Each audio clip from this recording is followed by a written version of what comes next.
Welcome to Sex on the Floor podcast. This podcast was created to help educate the public about problems with sex and intimacy and how this is tied to both physical and mental aspects. Hosted by myself, Dr. Molly Hart, a passionate pelvic floor physical therapist and owner of Pelvic Balance Physical Therapy, and by Dr. Katie Schubert, a phenomenal sex therapist and owner of Cypress Wellness Center. We are here to have a good time. We're here to keep it real with you all and to educate along the way. I'm so excited for you to join us. We strive to help many relationships prosper in fun, safe, and healthy intimacy. While listening to the show, please remember that this information is not meant to diagnose or treat any medical conditions. Please speak with your medical provider for all things related to your healthcare.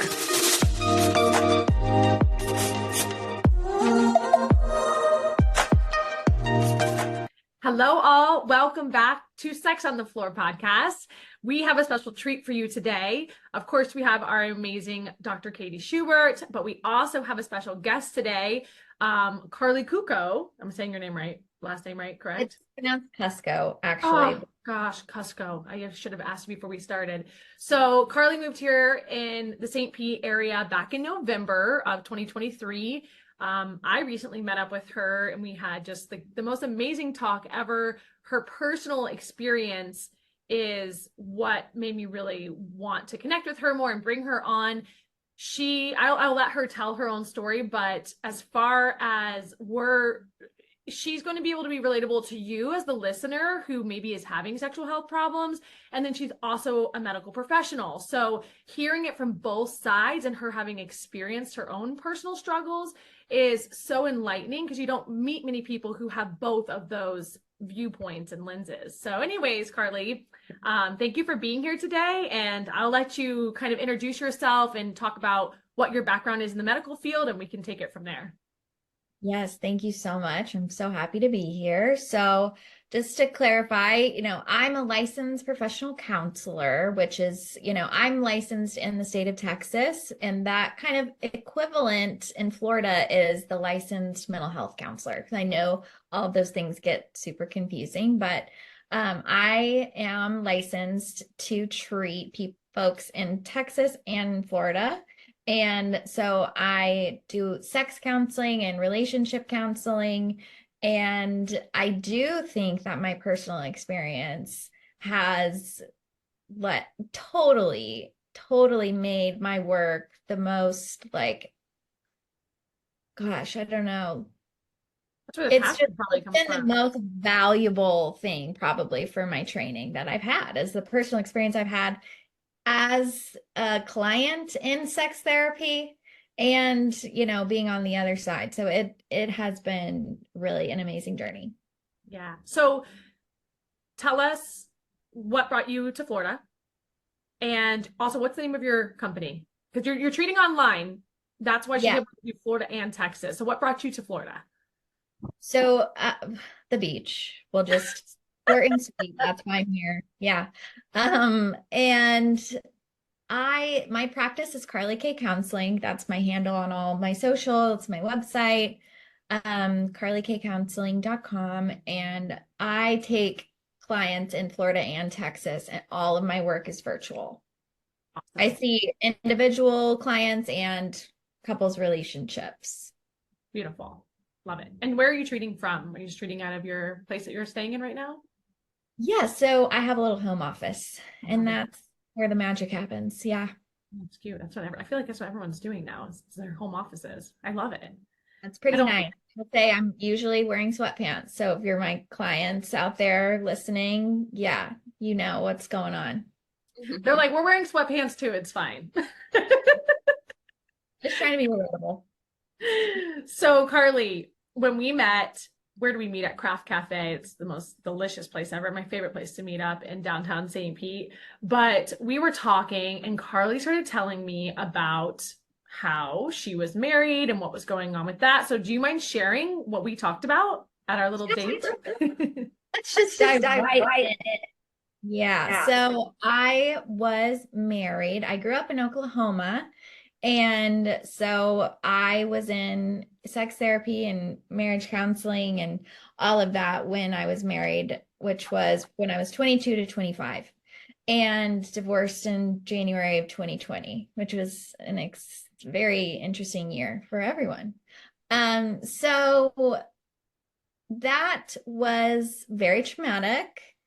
I think, it was definitely the product of growing up in a very conservative community where, at Oklahoma State University, where I went to college, it was more normal for people to graduate engaged than it was for you to graduate single. It felt like it was just very much part of the culture. And so, I married someone who I'd known through from high school. So, it wasn't necessarily like, oh, you rushed into it or you didn't.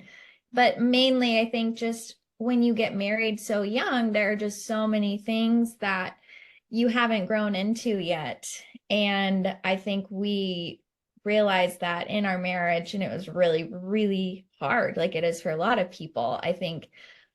So, issues with sexual dysfunction came up right away, right away.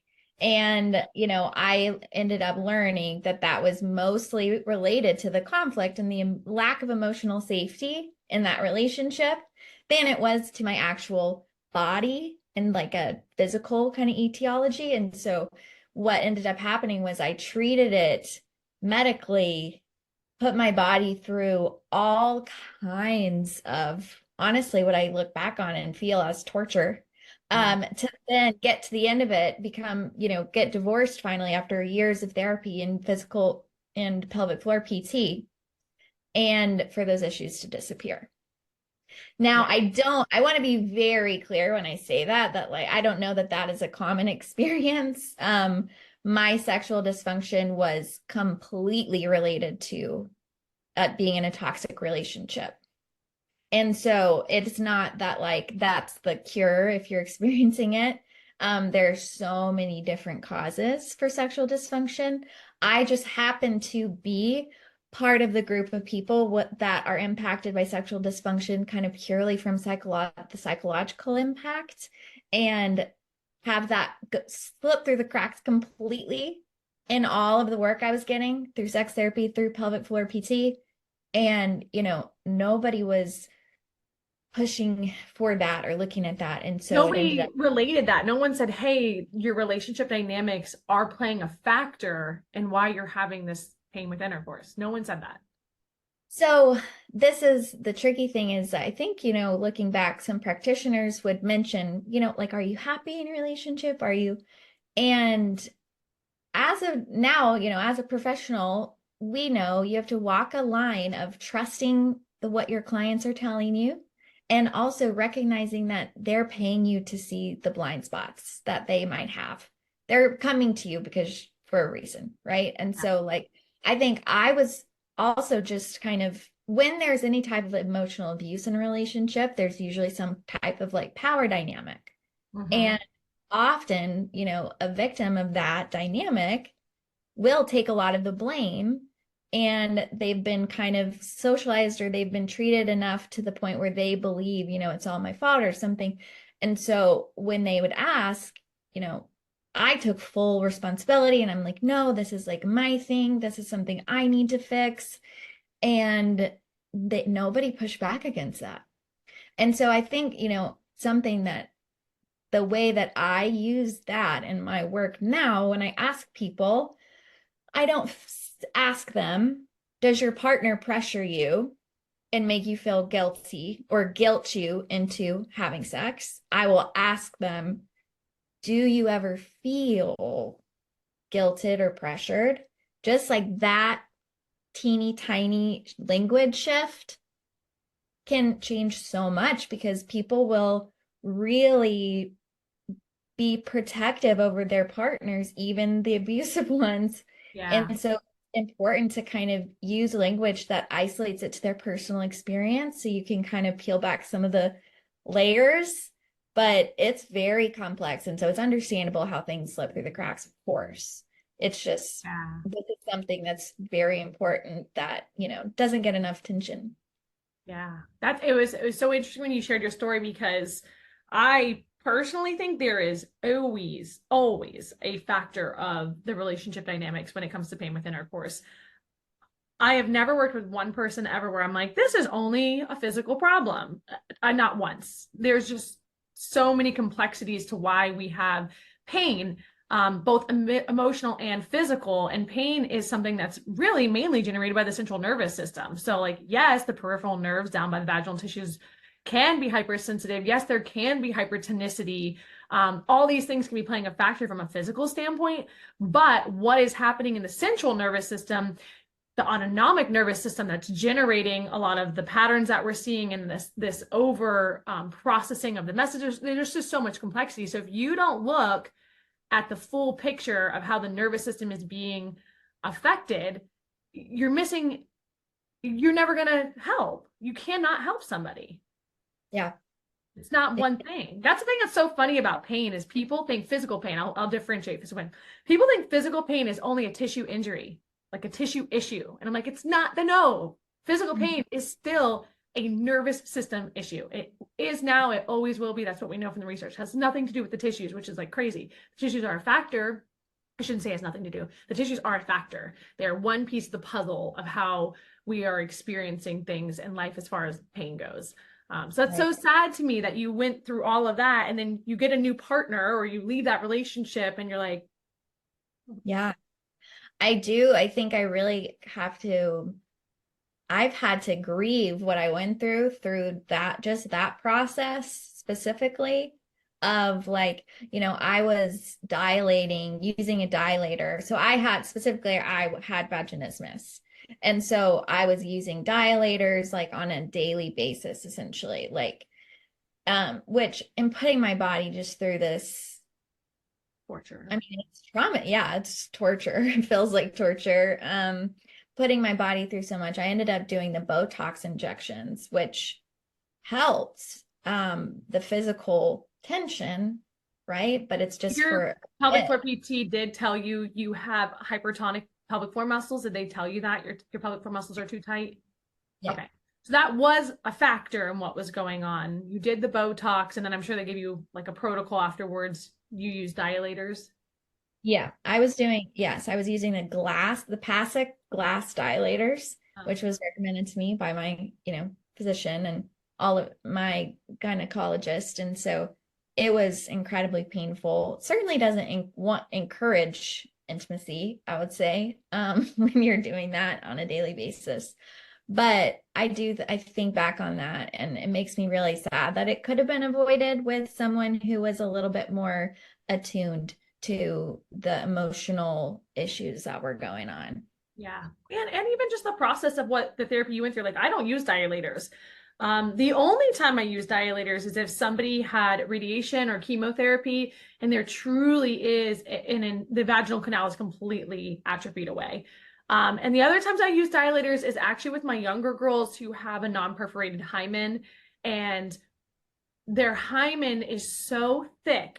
It's so ridiculously thick at the opening, of course, only, that you have to use a dilator because it's a circumference. But everything internal, once you get past that opening into the vaginal canal, I hate dilators because I'm like, I like to use the pelvic floor wand because I'm like, I really want to get into the nooks and crannies and give more space and opening, but it's one area at a time. So it's not so intense and so traumatic like the dilator is.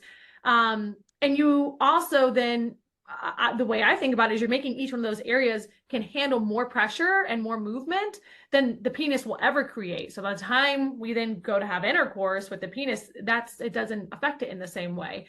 But dilators are also they're just so weird to put in the vaginal canal. You just like put it in, you let it sit there. It's just a weird experience. Whereas when we're using the pelvic floor wand, I'm having them spatially map out the pelvic floor area, which is very important to healing for the central nervous system as far as pain goes. Having a spatial map, they go around to the clock, they do diaphragmatic breathing with it. There's a whole process, again, mainly targeting that the central nervous system has to feel safe. There has to be a lot of different stimuli coming in that make the central nervous feel safe while you're doing it. But if you're going home every day using a dilator, to me, you're just re-traumatizing Yeah. both the tissues and your central nerve, like your relationship to your vagina. Mhm. It's like torture. And I don't know why doctors, like if anyone's listening who is a provider that does this, please stop just giving out dilators. Like, just why are you doing that? And then if you are, please don't use the glass or the plastic ones. There's really nice ones. What's the brand I always use? Um, Pelvic. Oh, I'm brain farting on what it is. That's okay. I'll talk about it here in a little bit. But I'm so sorry you went through that. I get mad about it. I honestly, like, I passionately get mad about it because of the amount of women who have come to me and this is what their doctors prescribe. I mean, God, even Moffitt, who's a great hospital, this is what they do. If they've had radiation, they'll send them home. I've had so many patients, they'll send them home with these like shitty ass plastic dilators. Like, here, just go home and use it. And then so now these women are like, it's my fault. I didn't do the dilators. They put all this guilt and blame on themselves because now they have pain with intercourse. And I'm like, why are we setting women up for failure after this? Like, no, you should have prescribed them to go to pelvic floor PT after this. You don't just send people home with these plastic dilators and be like, good luck. Right. Sorry. I also unfortunately think this is another example of where just a complete lack of knowledge and understanding about, the vulva and our personal anatomy and desire and arousal and what that looks like. I mean, the research we're doing now is, just now kind of expanding to a point where we know a lot more. Dr. Lori Mintz, if you're interested in learning more about more of the statistics, is my favorite kind of one-stop What's statistics her shop. name? Dr. Dr. Lori. Lori Mintz. She Dr. wrote the book Becoming Cliterate, and so she does a really amazing job educating people about the vulva and just anatomically and with pleasure. And I think, that is such a huge conversation. We cannot skip this aspect of it, that if you don't talk about, no, none of my practitioners, my sex therapist, my gynecologist, nobody said anything about pleasure. Nobody even mentioned pleasure. So how would that, and this is all, it's also very penis focused. Everything that we're discussing, dilators are penis focused. It's like, here, do whatever you need to do to accommodate a penis, instead of let's try or let's explore all of these other ways that we can experience pleasure, all of these other ways that you can feel intimacy and connection in your relationship. If none of those things feel natural either, maybe there is something else that's going on, that doesn't have anything to do with your body and like what it's capable or of accommodating. And so I think pleasure needs to be a part of the conversation, and just understanding, like, we're just, Dr. Emily Nagoski's book, Come As You Are, explains the dual control model of arousal really well, which talks about how, if you feel like you have a low sex drive, the chances that you just have a lot of sexual breaks are really high. So it might not be that you just don't like sex or you're not interested in it, but that the context isn't right for what you need and what you want in a sexual situation. And so none of that was discussed with me. I remember one thing that my sex therapist did with me. I'm telling her all about this stuff and my pain and, how badly I wanted to fix it, and how I started having, because it was so painful, I started having this like physical reaction. I started having dreams that I was being raped. And I had this like physical response anytime he touched me. Like, ugh, like, my body was just like, and, you know, the direction she went with that was to help me relax with his touch. Like, so she gave me like techniques to try to like kind of calm myself down and relax, instead of really investigate why is he causing you so much tension? Because sometimes it can truly just be like our body has now paired pain with this person's touch, and we have to we have to disconnect those things, and that is definitely a part of it. But we also need to explore emotional safety in relationships, which is totally just completely skipped over so often. And so looking at that, that's how I've kind of, all my personal experience has, influenced the way I practice, which is that I practice kind of with a triangle method, kind of like Maslow's hierarchy of needs. At the bottom of the pyramid, you've got like physical safety. Then we've got emotional safety.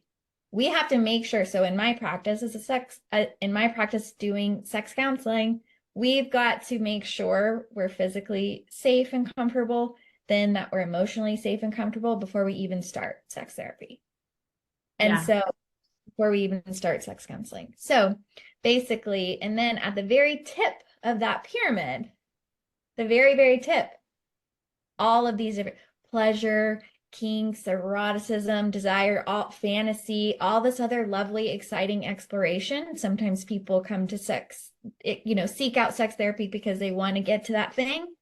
And we have to start at the bottom of the pyramid. And so that's what I love, is really making sure that like we have developed emotional safety in a relationship before we start talking about, okay, now let's desensitize this person's touch, because I feel confident after my own assessment, after doing this relational work with communication, all these other things, that both parties feel like they can communicate safely, feel heard, and feel safe with even just expressing other desires and fears and concerns that aren't sexual in nature at all, because that is so much more vulnerable. And so I've had so much success kind of using this model. Yeah. Now, here's what I'm thinking, because I agree with everything that you're laying out, and especially the priority of what like the foundations that need to be addressed first. What I wonder though, because I think about people who come see me, and you were saying how they want all this up here, and I do my intake with them. I realize there is a lot of issues with just the way they're even presenting why they're coming to see me. I can see through it. I'm like, okay. And they're not there for themselves. They are there because this is a huge portion of my population. They are there because their husbands are at a point where they can't take it anymore. The not being able to have sex. They just can't handle it. It's affecting the relationship. So they're coming to see me and they're like, my husband's saying like he can't go any longer without having sex. I have to work on this. And I'm like, okay. And then they also want a baby. Like, this is an example. I really want to get pregnant, can't have sex. I'm like, okay, so you really want a baby, but for your husband, this is more like he just really wants to have sex. Yes. And am I afraid he's going to leave me? So like they're in this kind of panic mode of I'm going to lose my husband if I can't have sex with him. And so then I'm like, I will tell them there's a lot going on. This is something I really would like you to go see Dr. Katie about. We're going to work on the physical aspects of what's going on. And because your goal is to have a baby, I'm going to help you to where you guys can have sex and have a baby. Like I can help you with that. But I was like, but there's a lot of other stuff going on right now that we're not going to address in pelvic floor PT. And I'm like, I really would love for you to go work with couples counseling or by yourself. You guys pick, you can do it individually and then bring your husband in as a guest. I'm like, and I'll say this every appointment, every time we keep going over it, they won't do it. They won't go do it. And so then we do get somewhere, like they're able to have sex eventually, but are they having pleasurable sex? No. And I ask them every time they come in, are you happy with this? Is this the sex life that you want? No. And I'm like, what do you desire then? And they're like, I would like to be able to have pleasure. I'm like, okay, so we got to do something to get to that point. Nothing's changing. I was like, in fact, you're really just traumatizing yourself every time you have sex like this. And so again, I'll mention like, can you please book an appointment with Dr. Katie? If not, like we can do another therapist. I'll help you. And then they don't do it. So it's so frustrating because like, I agree with what you're saying of all of these things, but it takes a certain person to be willing to work on the foundation and actually build up a healthy relationship. And not everyone wants to do that. It's like, I just want to have sex enough to meet that desire and then put it over in the corner. Yeah. It doesn't affect our relationship and we can stay married. Like that's how I view it. I tell a lot of the couples that come in with these like primary sexual complaints. I tell them, look, I know that you're coming to see me because I'm a sex therapist, but in my experience, it's never about the sex, right? Like we're sex therapists, but it's never about the sex. And typically the first thing I'll ask them to do as we're trying to investigate like what the real issues are is to stop having sex. I'm like, let's just stop having sex for a while so that we can peel back the layers here and see what this is truly about, because this is about something other than, you know, vaginas, penises, sex. This is about something else. We need to figure out what that is before you guys keep doing the same thing that you're doing and causing more harm to your relationship. Yeah. That's the thing. I do the same thing. I go, when you come to see me, and most couples follow, most women that I work with will follow this, but I have some where they're like, my husband will never go for that. So I'm like, hey, let's wait at least 6 weeks, please. Like you guys can do any type of intimacy you want. I don't care. Like have fun, explore, do things you haven't done. But I was like, we really have to make sure no penis goes into the vagina because it's causing trauma every time. And I give them an example. I'm like, have you ever ate something that made you sick? And they're like, oh yeah, one time I had shrimp and it made me sick. I'm like, have you ate shrimp again since then? No, I hate shrimp now. I'll never eat shrimp again. And I'm like, exactly, because your nervous system, it's great at storing memories. And now it knows shrimp made me sick. Now, logically, we know shrimp doesn't make you sick. Logically, we know shrimp's a great, delicious food, but you won't eat it anymore because your brain has that association now. I was like, so every time you have sex, it's like you're eating shrimp over and over again and it's making you sick. And I was like, imagine you did that even 5 times, how much just even the sight of shrimp would repulse you. And I was like, that's what's happening with your partner. I was like, so you guys are continuing to do this and you're actually making things far, far worse from a nervous system perspective. And so they're super happy to stop. Normally, if some women are like, no, my husband will never go for this. He'll say no, he won't pay for the treatment if I tell him that. And I'm like, okay, like I just work with them where they're at. And that's a really great example also of how something that could maybe start out as physiological could turn into something more psychological, right? Like getting food poisoning is a physiological thing, but then it turns into something more psychological where, you know, you're looking at perfectly good shrimp and you can't eat it because like you have this memory of it.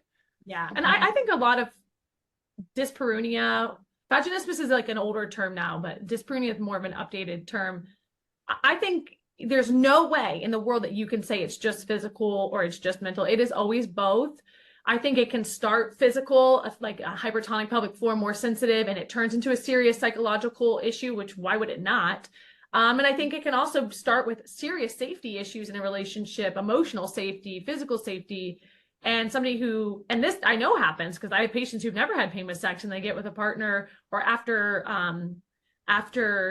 childbirth develop it, not from a pelvic floor injury, but because their relationship dynamics drastically shift after having a baby. And then all of a sudden now they have pain with sex with their partner, but their partner also isn't doing shit to help with the baby. And they're both working and the woman is just drained and exhausted and they really resent their husband. And I'm like, yeah, your vagina, your vulva tissues, they don't want anything to do with your husband. And I'm like, and rightfully so, nor do you. Like, you don't even want to touch him because he's not helping. Like, you're drowning and he's just over there floating on a boat. Like, this is really the problem. So, anyways, yes, it's a good point of bringing that up, Katie, is like it can snowball into both categories.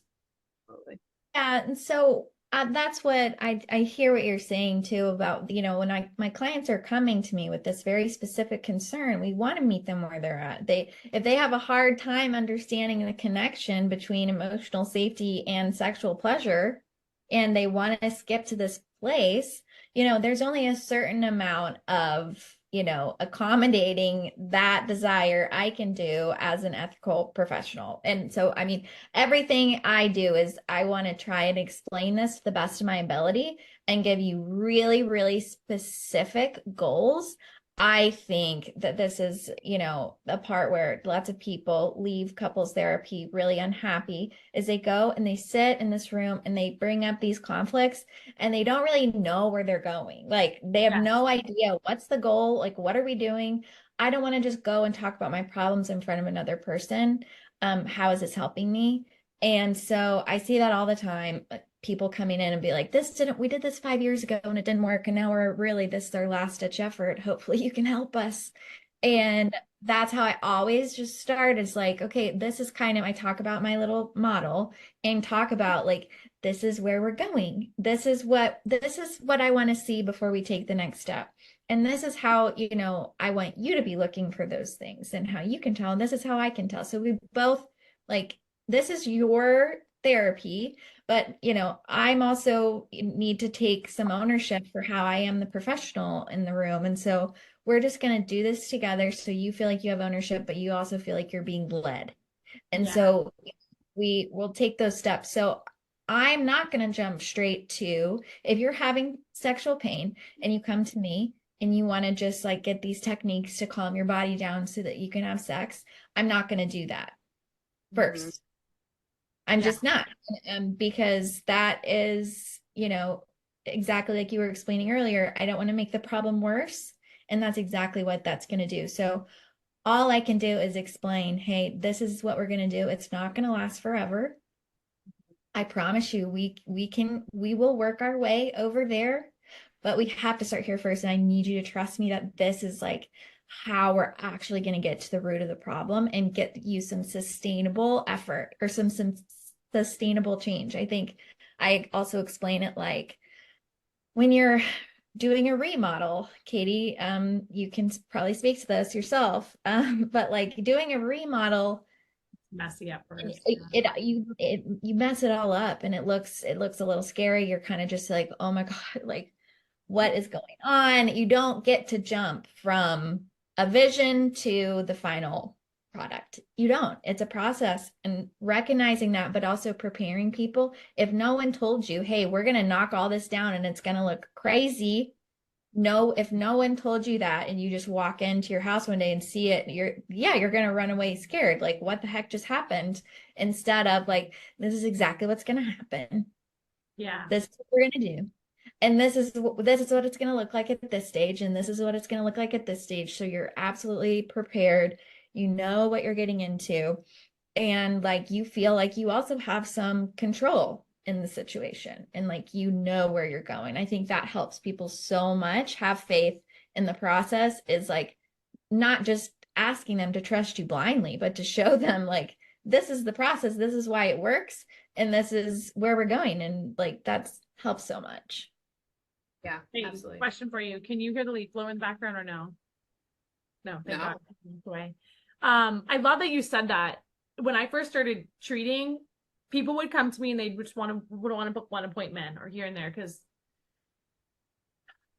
people want a quick fix for everything, right? I mean, that's what the whole medical system is based on. You come in, let me give you a pill for this. So I stopped offering that. I was like, no, if you want to come work. So now if people come to work with us, after your eval, we lay out the plan of care and the time frame and how many appointments. And that's just to, some people actually do completely get better in that time frame. I would say actually majority do. Some don't. I don't know how many barriers are going to be. I met you one time for your eval. But they have to, if they want to start treatment, they have to commit to a minimum of an 8-week plan of care and a certain amount of sessions.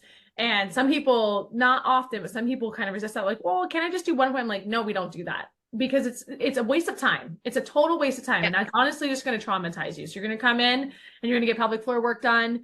I'm going to be all up in your vulvar tissues for like 1 or 2 appointments just to get nowhere. Like this is just going to cause more trauma. So if you want to do this, I am there with you. I am your teammate. Like, let's go. But we have a lot of work to do and we have to be committed to the whole process.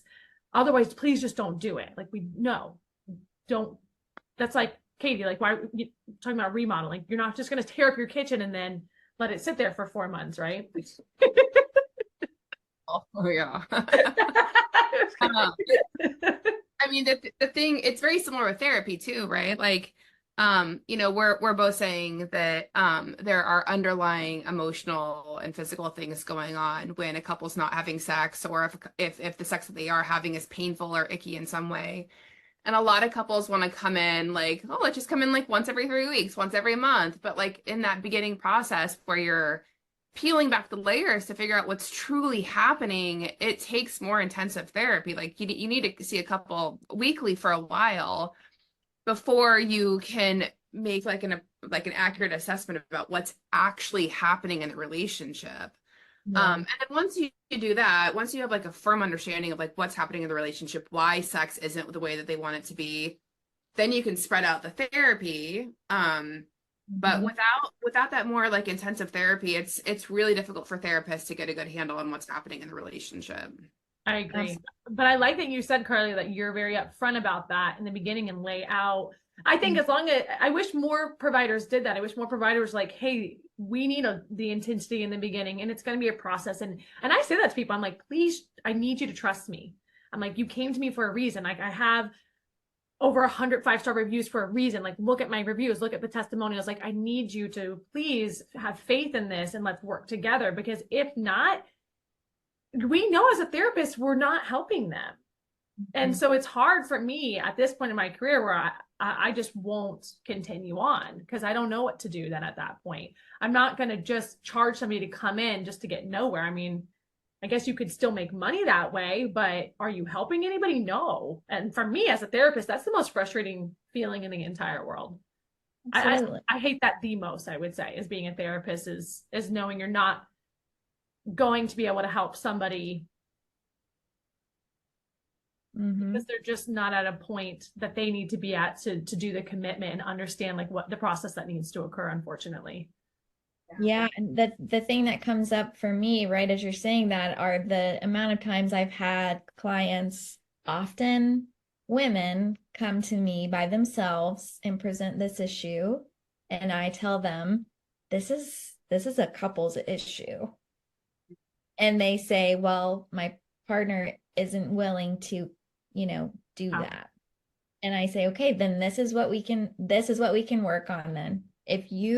So I've had several clients come to me and say, I have this sexual pain, or my partner says I'm terrible in bed. I need help. What do I do? And so with those clients, I tell them just like really openly, this is a couples issue. And so this is what we would do in couples therapy. Because your partner is not willing to come, this is what we could do in individual therapy. These would be the goals that we could create ourselves, which would be exploring yourself, understanding your own desires, understanding your own sexual history and eroticism, and like also looking at self-esteem and looking at expressing your needs in your relationship and some like things like that. We can work on that. I would love to support you. I'm never going to say hands off because you don't want to do this exactly the way that I would. I'll say, I want to be here to support you. Our goals are going to change if your partner isn't willing to come in with you. And so I do think that's how I hopefully can keep buy-in for folks, is like, even if it doesn't look exactly like what you wanted it to look like when you come in, if you have a good understanding of what it will look like, and also make sure there's a foundation for them to voice their concerns, or to voice like if they feel like we're treading water, we're stuck, or they're not getting really helpful stuff out of our sessions. I want to create a space where they can be open and honest about that. I think that in itself creates a lot of emotional safety within the therapeutic relationship, where they can trust. Because in asking for trust, in the first session, I need someone, I understand that's incredibly vulnerable. And so the way that we can also build trust is by, if you're uncomfortable, if you love something that we're doing, and you tell me, and I can prove to you that it's a safe space to do that, then, we'll be able to work our way quicker to our goals. And then, the other thing I wanted to mention as well is like, it's different for everyone where you're at in that pyramid, or where you're at in your relationship. You're going to have different sex therapy or sex counseling. Like, you're going to get different information, or not different information, I guess, but you're going to be at a different spot. So, Experience, probably though. yeah. And so, like, I think when I say all this, I also have couples who come in who have no conflict, essentially, who just want to like spice up their sex life. And I still kind of go through and really, peel under the layers and make sure there's emotional safety there. Sometimes we do a couple communication things here and there, but then we do get to jump like right to the tip of the pyramid. But Yeah. it was like we did have to just like do a quick checkup and make sure, and then we get there. So it's not, I want people to feel confident too. When you're going in, you're going to get the services that you need. Yes. Yeah. Might not look exactly like what you think at first, but just, try and trust the process. I think that's the point, is like, yeah, what you think you need and want when you're working with a good therapist is they'll hopefully be very transparent about what the goals will be, what's realistic, and what the process is going to look like. Because we often do know what needs to be focused on. That's not maybe what the client came in asking for, but it's like, to me, I view it like being a good parent to my kids. Like, okay, I know you want chocolate every single day, but like, I can't give you chocolate every single day. Like we have to help guide along the way. So I love that you're saying all that. And yes, there's so many, I work with a lot of couples that have, I would say, the most incredible relationships, so much safety. God, their partners are just phenomenal. They come to the appointments, they're so supportive, and watching them be able to have sex is, I don't watch them have sex, but watching them express how they are able to have sex with one another and pleasure with one another, and the text messages I get from them randomly, where like, I never thought I'd have this experience with my husband. Those it's so fulfilling and rewarding. So yeah, the experience you're going to have with your therapist for everybody is going to look different. And hopefully if you find a therapist that you trust enough, based on, hopefully you look them up and have looked at their reviews, hopefully you trust them enough that to listen to their guidance, and hopefully they give a plan, like you're saying, because not everybody does. So any things that you want to wrap up with, Katie? No. I do have to run. Our vet just showed up. But I are a veterinarian. We're veterinarian construction workers. We have a full house. It's like, wait. I know. My head's spinning, and it's only Monday. I will say we talked about this briefly before we pressed record. But if you are looking for a good sex therapist, there are multiple ways to find one. The laws are super funky though, so I'm gonna try to make this very simple. So in the state of Florida, we have certified sex therapists, and we also have sex counselors, and then we have ASECT sex therapists, which is a different credentialing. And to be a certified sex therapist, you have to have a year of postgraduate study in specifically sex therapy. Now, Carly's on the student track to become an ASECT sex therapist. Is that correct? So I am on the certified sex therapy track for Sexual Health Alliance. Yes. Okay. So you will be a sex therapist in a few months? Yeah. Okay. Okay. So she will be a sex therapist in a few months. But not every state protects the label of sex therapy as much as Florida does. So if you are in Florida searching for a sex therapist, you'll get the same thing every time, pretty much. ASECT also offers a sex therapy license that's national.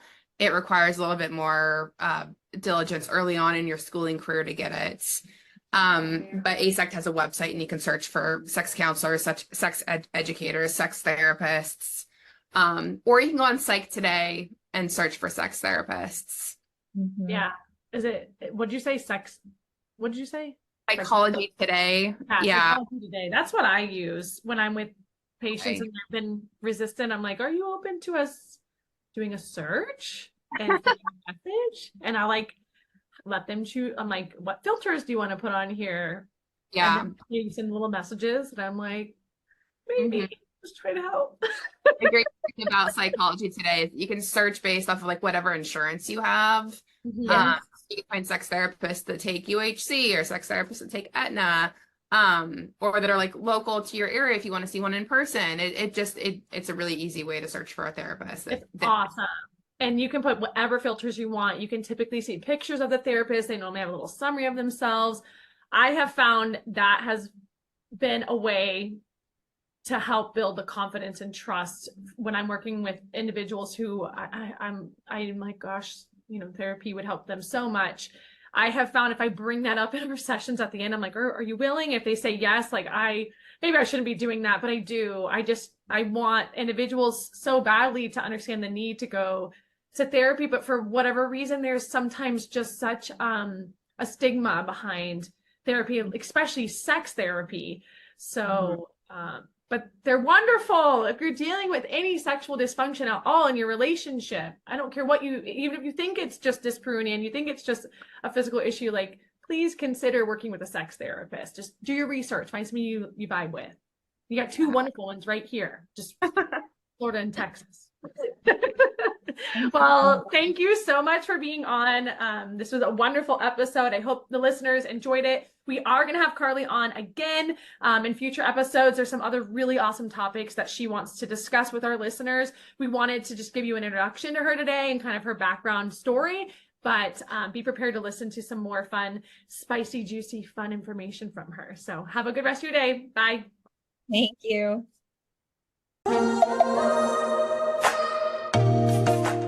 We are Dr. Molly Hart and Dr. Katie Schubert, and you've been listening to Sex on the Floor podcast. We really hope that you enjoyed this episode. If you have any questions and want to get in contact with us, you can follow us on Instagram at Dr. Molly Hart and at Dr. Katie Schubert, on Facebook at Pelvic Balance PT and at Dr. Katie Schubert. And for more information about us on our websites, you can find us at pelvicbalancept.com and at drkatieschubert.com.